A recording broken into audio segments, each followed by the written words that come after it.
Una chica de 17 años salió sola del bosque, cubierta de sangre. Sus 6 compañeros habían muerto. 5 días después de entrar en las montañas Kamar-Davan, en Siberia, Valentina Utochenko apareció tambaleándose junto a un río. Estaba desorientada, exhausta, en estado de shock. Unos kayakistas la encontraron y la llevaron a la comisaría más cercana. Allí contó una historia que, más de 30 años después, sigue sin tener una explicación definitiva. Vio morir a todos sus amigos, uno por uno, delante de sus ojos, sin entender qué estaba pasando. Y lo que describió aquella noche sigue siendo una de las historias reales más perturbadoras jamás ocurridas en una montaña.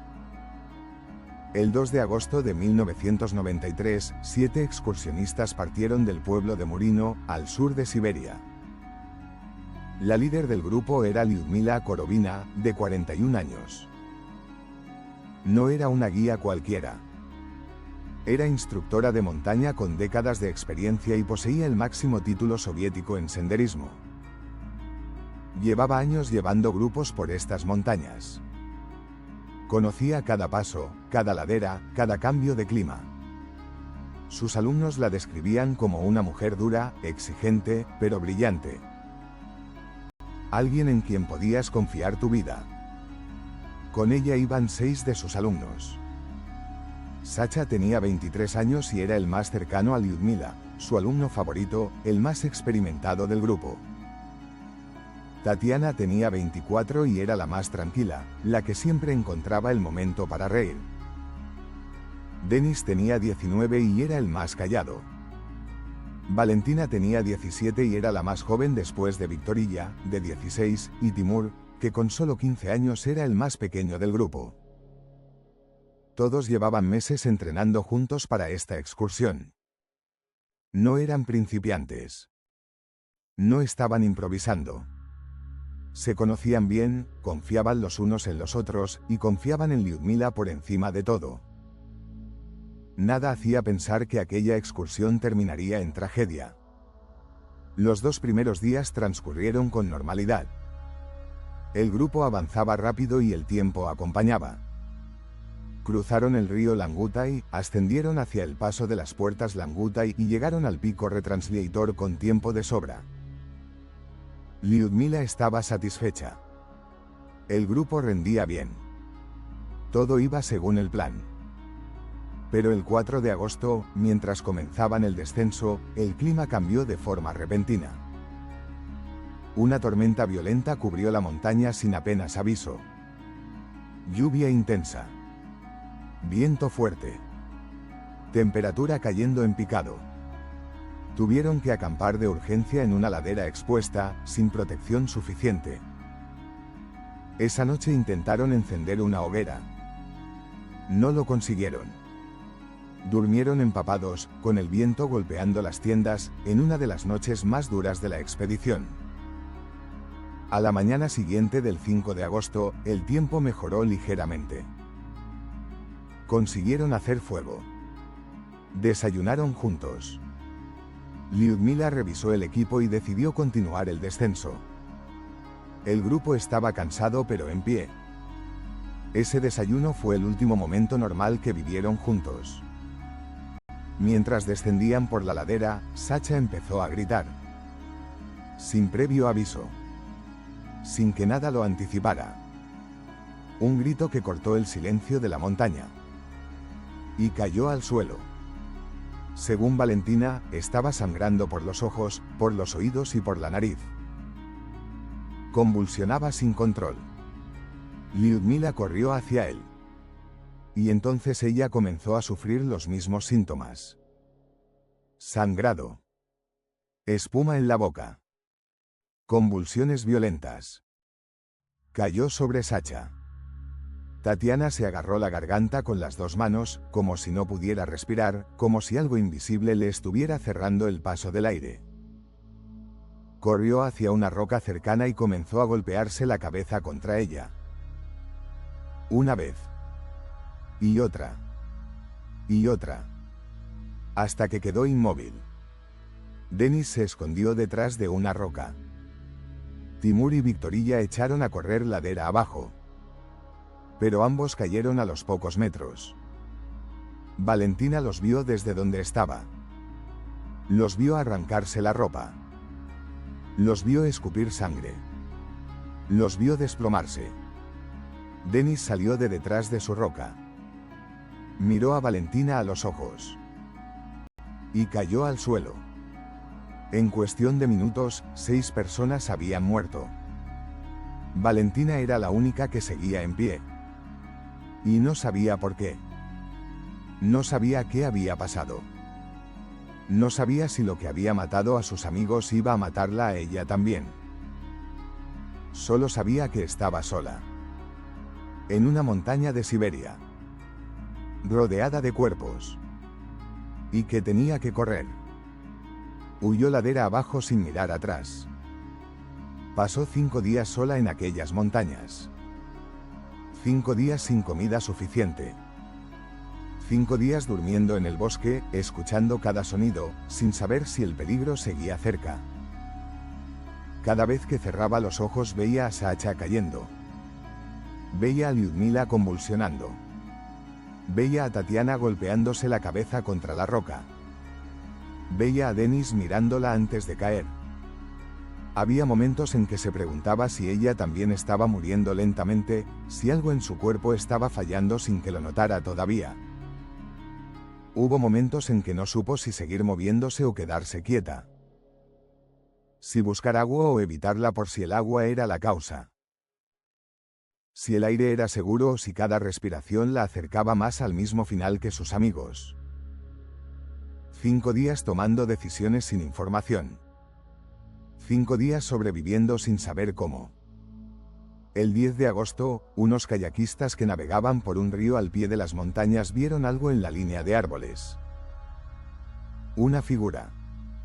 Una chica joven, cubierta de sangre, que salía tambaleándose del bosque. La sacaron del agua. La llevaron a la comisaría más cercana. Y su declaración se convirtió en el único testimonio de lo que había ocurrido en aquella montaña. La búsqueda oficial no comenzó hasta el 24 de agosto. Casi 3 semanas después de que Valentina avisara a la policía. Los helicópteros tardaron 2 días más en localizar los cuerpos porque Valentina todavía no era capaz de hablar con claridad sobre dónde estaban exactamente sus compañeros. Cuando encontraron los restos, la conclusión oficial fue la siguiente. 5 de los excursionistas murieron de hipotermia. Lyudmila Korovina murió de un ataque al corazón. Caso cerrado. Pero esa explicación no responde nada. Era el 5 de agosto. Pleno verano siberiano. Habían desayunado esa mañana. Estaban descendiendo, no ascendiendo. Y según Valentina, todo ocurrió en cuestión de minutos. ¿Puede la hipotermia provocar sangrado por ojos y oídos? ¿Espuma en la boca? ¿Convulsiones? ¿Conductas irracionales como golpearse la cabeza contra una roca o arrancarse la ropa? Nada de eso encaja con hipotermia. Nada de eso encaja con ninguna causa natural conocida que actúe en minutos. Y aún así, esa fue la versión oficial. Y nadie la cuestionó públicamente durante años. La primera teoría que los investigadores independientes han señalado apunta a un agente nervioso. Los síntomas descritos por Valentina son perfectamente consistentes con la exposición a sustancias neurotóxicas de alta potencia. Convulsiones. Sangrado por orificios. Espuma en la boca. Colapso súbito. Pérdida de control motor. Conducta irracional y autodestructiva. Todo eso encaja con la exposición a un agente nervioso potente. Y Kamar Davan no estaba lejos de antiguas instalaciones militares soviéticas.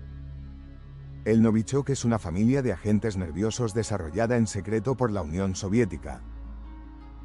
Son considerados los agentes nerviosos más letales jamás creados. Actúan en segundos.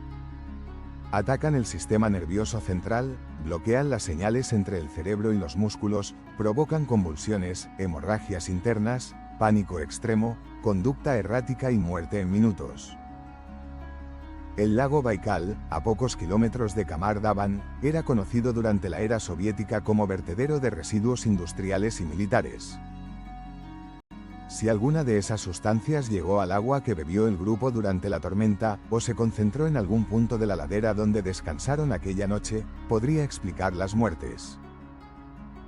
Y 1993 fue precisamente el año en que el programa Novichok fue reconocido públicamente por primera vez. Pero las autopsias no detectaron ningún agente nervioso.